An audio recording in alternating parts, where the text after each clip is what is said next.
Hello mga kabosing, welcome back again to my vlog. So for today's video mga kabosing is ang pag-uusapan natin ngayon is yung signing contract ng Miss Universe Philippines candidate sa ano ba yun?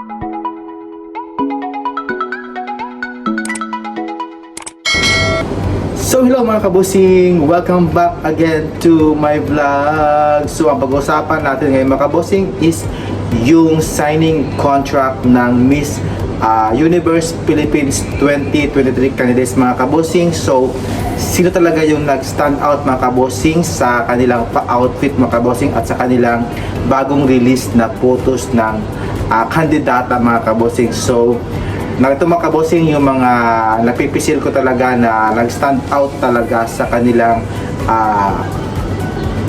photos mga kabosing. Let's begin with this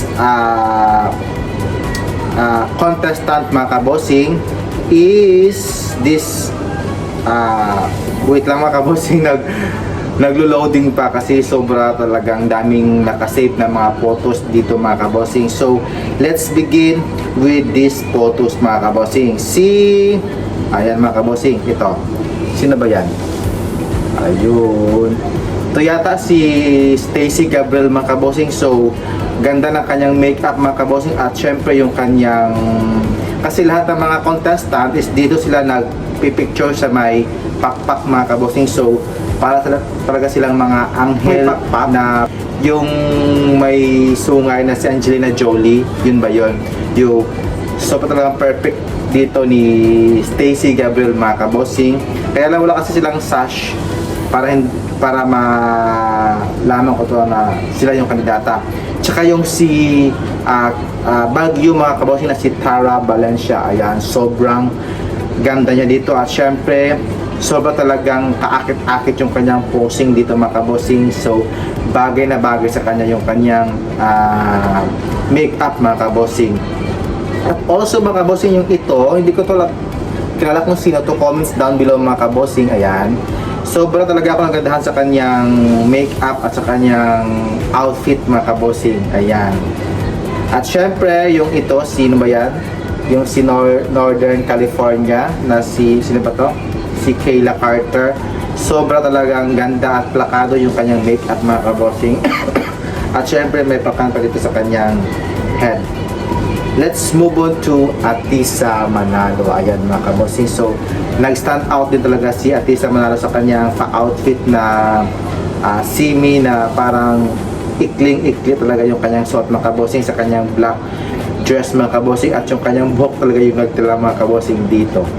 At syempre yung sino ba to, hindi ko to kilala mga kabosing, yung comments down below. Ayan, sobra akong nagandahan dito sa kanyang buhok at syempre yung kanyang outfit na hindi ko maintindihan dito, basta yung sa kanyang upper is sobrang ganda talaga mga kabosing, is bagay na bagay sa kanya.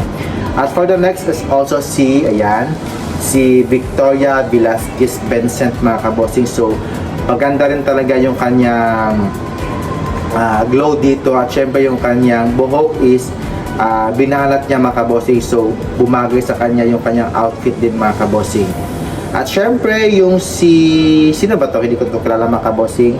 Ayan, kasi may kahawig siya na artista na si Kylie Alcantara mga kabosing. So bagay din to sa kanya at maganda rin yung kanyang makeup mga kabosing. At syempre ayan, si Miss Pampanga, yan mga kabosing, kasi meron na silang sash mga kabosing, kaya alam ko na kung sino yung mga kandidata mga kabosing. Ayan, si Pampanga, si Cyril Payumi, is gandang-ganda rin ako sa kanyang pa-makeup mga kabosing at kanya talagang gown, suot mga kabosing na itim, maganda rin. At saka yung ayan, yung si Tagig mga kabosing, grabe talaga yung kanyang dating dito na pang model talaga. At syempre sa tangkad ba naman niya is sobra talagang ganda talaga ako sa kanyang makeup ni Miss Tagig mga kabosing. At syempre yung si Miss Cebu, hindi rin mawala si Miss Cebu. Ayan, ganda rin ni Miss Cebu ng kanyang outfit, kasi yung kanyang noo para ang lapad. Yun na talaga yung nakakangkot kay Miss Cebu, kay Christopher Jansen. At syempre yung si United Kingdom mga kabosing. Ayan, naganda rin ako sa kanyang buhok, bumagay rin sa kanya si United Kingdom. Ayan. At syempre yung si Miss Laguna na si Alexandra Rosales, mga kabossing. So ito talaga yung nagustuhan ko sa kanya kasi paiba-iba yung kanyang face sa kanyang make-up, mga kabossing. So parang chameleon siya tingnan. At syempre may laban talaga to si Alexandra Rosales ng Laguna. At syempre yung si Australia, mga kabossing. So ayan, ganda rin ni Australia dito. Sobrang bagay yung kanyang buhok at syempre yung kanyang outfit, mga kabossing, na sobrang sexy din niya. At syempre yung si Miss Bacolod, ayan, nagandahan ako sa kanyang mukha dito at syempre yung kanyang pagpusod ng kanyang buhok, mga kabossing, kasi close up talaga yung kanyang buhok dito at saka yung kanyang face, mga kabossing, kaya maganda siya dito. So ayan, mga kabossing, yung mga na-reveal ko talaga na kung yung magaganda talaga sa kanyang picture sa signing of contract sa Icon. Ano ba yun? Icon. Isa yun, Icon na yun for contract nila, mga kabossing, sa clinic, mga kabossing. So what do you think, mga kabossing? Sino talaga yung nag-angat sa kanilang pictorial, mga kabossing, for signing of contract sa Icon Clinic, mga kabossing? So nag-stand out dito is yung si Baguio, mga kabossing, yung nag-stand out talaga. At syempre yung si Quezon Province, maganda rin doon sa Quezon Province. At syempre yung ito, mga kabossing, hindi ko lang kung sino to, hindi ko kasi maintindihan kung sino talaga to, kasi nag-stand out din siya sa akin. Ayan.